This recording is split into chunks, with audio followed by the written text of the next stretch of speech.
com uma história sobre 7 corpos que já foram encontrados e um grande mistério. O que aconteceu com uma família inteira que desapareceu no Distrito Federal? O último corpo a ser encontrado é de um homem. Esse corpo ainda não foi identificado, mas estava no mesmo local que teria servido de cativeiro para 2 vítimas. Pai e filho foram apontados como mandantes do crime que matou a cabeleireira e seus 3 filhos. Pai e sogro também estão desaparecidos. A polícia está agora fazendo buscas numa chácara da família para tentar desvendar esse crime bárbaro. O corpo de um homem foi encontrado no mesmo lugar que serviu de cativeiro para 2 mulheres em Planaltina, no Distrito Federal. Renata e Gabriela, mãe e filha, teriam ficado reféns antes de serem assassinadas. Mas só um laudo da perícia vai apontar se os 2 corpos encontrados num carro incendiado em Unai, Minas Gerais, são o mesmo das mulheres desaparecidas. Fabrício Canhedo, terceiro preso nas investigações, é apontado como o vigia do cativeiro. Até o momento, o Fabrício não é indigitado como uma pessoa que sufocou vítimas, que ateou fogo, ele não fez isso.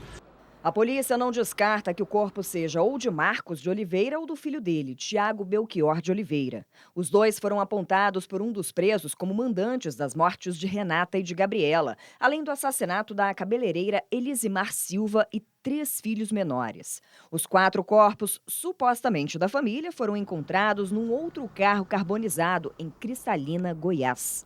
Uma força-tarefa das polícias de Goiás e do Distrito Federal atua no caso. E mesmo com o corpo encontrado agora, ainda não descartou a hipótese de uma associação criminosa para tirar dinheiro das vítimas.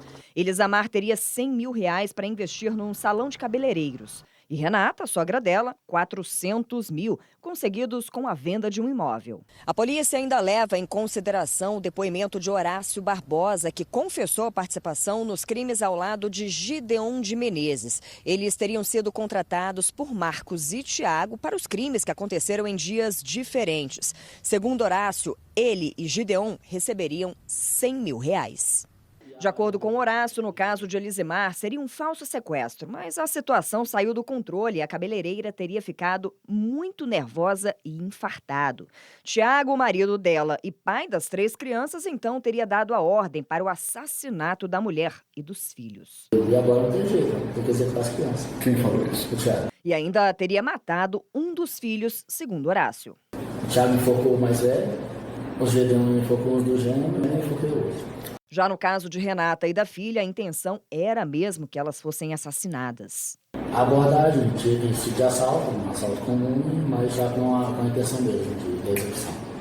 Apesar desse depoimento, uma outra linha de investigação é de que toda a família tenha sido vítima dos criminosos. Perfeitamente possível que as 3 pessoas que estão presas, seja com participação inicial ou não de Marcos e Tiago, planejavam o cometimento de um crime patrimonial, possivelmente de extorsão mediante sequestro ou sequestro relâmpago. Mas em algum momento da execução desse crime, o que não é tão raro, houve um desentendimento entre essas partes e acabou culminando com a morte. Oficialmente, Marcos e Tiago são considerados desaparecidos. Mas 2 pessoas foram incluídas na lista. A ex-mulher de Marcos, Cláudia Regiane de Oliveira, e a filha do casal, Ana Beatriz Oliveira. As 2 também sumiram na última sexta-feira. Ana Beatriz e Cláudia ainda não foram encontradas, não há mais informações sobre elas. Nós vamos conversar com Diógenes Luca, porque é muito complicado de entender um caso grande desses, com tantos envolvidos. Agora, Diógenes, bom dia para você. Muito obrigada pela participação aqui no Fala Brasil. Bom dia, Mariana. Essas pessoas, a polícia estava trabalhando inicialmente com uma versão que foi apresentada pelos primeiros presos. Dá para confiar totalmente nessa primeira versão de que sogro e marido da cabeleireira já estavam envolvidos? Em princípio era essa a hipótese inicial e única, mas agora surgiu uma outra hipótese que envolve terceiros, né? Ou seja, eventualmente até algo mais grave, mais volumoso em termos de quantidade de criminosos envolvidos. O delegado está correto, no meu modo de ver, de abrir essas 2 possibilidades, essas 2 hipóteses e estar investigando as 2 de forma quase que simultânea. E isso é adequado, porque a situação a cada dia ela ganha novos contornos, novas informações, novas pistas. Portanto, vejo como adequada essa hipótese hoje de 2 linhas de investigação distintas, mas que estão andando juntas. A polícia está trabalhando muito rápido, né? Agora eles estão fazendo esse sobrevoo e procura e estão vasculhando toda a área do local chácara da fazenda, né? A família morava, que era inclusive o local onde trabalhavam 2 dos suspeitos. Exatamente. A situação ganhou uma complexidade, Mariana, Patrícia, você que nos acompanha aqui no Fala Brasil, muito grande, um impacto muito grande na sociedade. Então tem que realmente fazer esse trabalho. Eu chamei a atenção agora há pouco no Balanço Geral Manhã de que a presença do Corpo de Bombeiros e da Polícia Civil indica talvez informações mais concretas de fazer buscas em locais específicos. Então é algo para mim revelador a presença do Corpo de Bombeiros aí com material de busca, com material de escada, cordas, eventualmente até mergulhadores e drone para poder fazer uma inspeção numa área mais delimitada. Me parece que a polícia está chegando cada vez mais perto. Jorge, um corpo já foi encontrado nessa fazenda, né? Ele foi indicado por alguém ou foram essas buscas aí com os bombeiros e também com os investigadores que chegaram a esse corpo? A hipótese que chegou para mim é que esse corpo foi encontrado a partir do depoimento daqueles que estão presos. Os cães farejadores também que ajudaram a encontrar esse corpo, a localizar esse corpo, no local que serviu de cativeiro para as 2 mulheres que são suspeitas de serem os corpos que foram encontrados num dos carros. A gente vai agora a Brasília para falar com o delegado da 6ª DP que acompanha esse caso, é o delegado Ricardo Viana. Delegado, muito bom dia para o senhor. Agora. As equipes da Polícia Civil e também do Corpo de Bombeiros continuam nas ruas. Eles estão na Chácara da Família, uma propriedade rural. Eles são equipes de mergulhadores às margens de um córrego que fica ali próximo, onde nosso helicóptero sobrevoa esse momento. A repórter Maíra Guedes acompanha as investigações e fala com a gente agora ao vivo. Bom dia, Maíra. Quais são os próximos passos da polícia na tentativa aí de esclarecer esses crimes? Exatamente, Patrícia. Muito bom dia para você, para quem está acompanhando a gente, acompanhando todas as informações desse caso, que nesse momento as buscas se concentram nessa chácara, uma propriedade muito grande aqui na região do Paranoá. Essa propriedade onde morava a família e onde 2 dos suspeitos, o Horácio e o Gideon, também chegaram a morar por algum tempo, né? A gente vai conversar ao vivo agora com o delegado Ricardo Viana, ele que é responsável por essas investigações. Delegado, bom dia. Obrigada aqui pela participação. A gente está acompanhando ao vivo as imagens do nosso helicóptero, mostrando essas buscas que estão sendo realizadas nessa propriedade. Essas buscas estão sendo feitas agora, motivadas a alguma descoberta, a algum elemento novo que chegou? Bom dia. Bom dia a todos. Prazer estar aqui falando com vocês. Bom, essas buscas é uma diligência necessária, da investigação. Nós tínhamos o cativeiro, havia pessoas desaparecidas, nós temos a chácara, que é uma extensa área onde todos residiam, quer dizer, o Gideon, o Fabrício, o Horácio, o Marcos, o Tiago, todos frequentavam aquele local. Então é uma diligência preliminar e necessária, até porque nós temos pessoas desaparecidas. Então ontem nós deslocamos os cães farejadores que procuram pessoas mortas, assim como procuram drogas. Foram 2 grupamentos de cães diferentes e fomos os investigadores para o cativeiro.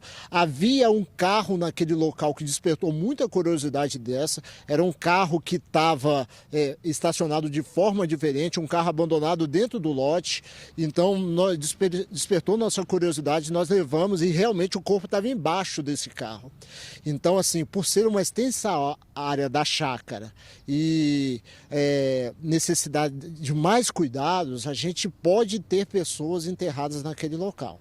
O que eu falo para vocês, a gente estava trabalhando com a linha inicial de que essas pessoas que estavam desaparecidas poderiam ser coautores desses crimes, e caso esse corpo seja identificado, já que é um corpo adulto masculino, que sejam das pessoas do Marcos ou do Tiago, essa versão ela perde quase toda a credibilidade e a gente passa a adotar a outra versão que já vinha pegando peso, é de que, por questões patrimoniais, essas 3 pessoas que foram presas em flagrante pela gente, eles se associaram para cometer um crime contra o patrimônio, contra a família.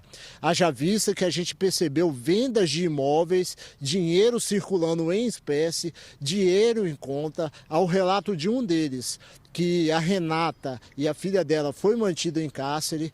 Eles mantiveram ela lá por mais de 10 dias com o objetivo de subtrair valores. Elas eram subjugadas para dar senhas, para responder mensagens, fazendo crer que estavam bem, que estavam livres. E a gente não sabe se essa subtração ocorreu, mas a gente hoje, após essas buscas, a gente vai passar por uma fase mais cognitiva da investigação, que seria o quê? Analisar esses extratos bancários, analisar os telefones que foram apreendidos, também documentos que foram apreendidos no cativeiro, para ver se a gente consegue concluir essa extensa e surpreendente investigação no prazo legal. Quando a gente fala nessa quebra desses dados, esse sigilo, a gente está falando dos montantes que foram mencionados em depoimentos, mas que até agora vocês não tiveram acesso, né? Sim, a gente sabe, a gente apreendeu mais de 15 mil reais na casa do Gideon. Nós sabemos que o Horácio tem dinheiro em conta e aí todo esse montante a gente tem que saber a origem e como eles aferiram isso aí. Perfeito. Delegado, muitíssimo obrigada pelas informações. A gente continua acompanhando, viu, Patrícia, Mariana? Obrigada, Maíra, pelas informações. Daqui a pouquinho a gente volta com novas informações sobre esse caso, inclusive sobre o carro que foi encontrado em Minas Gerais.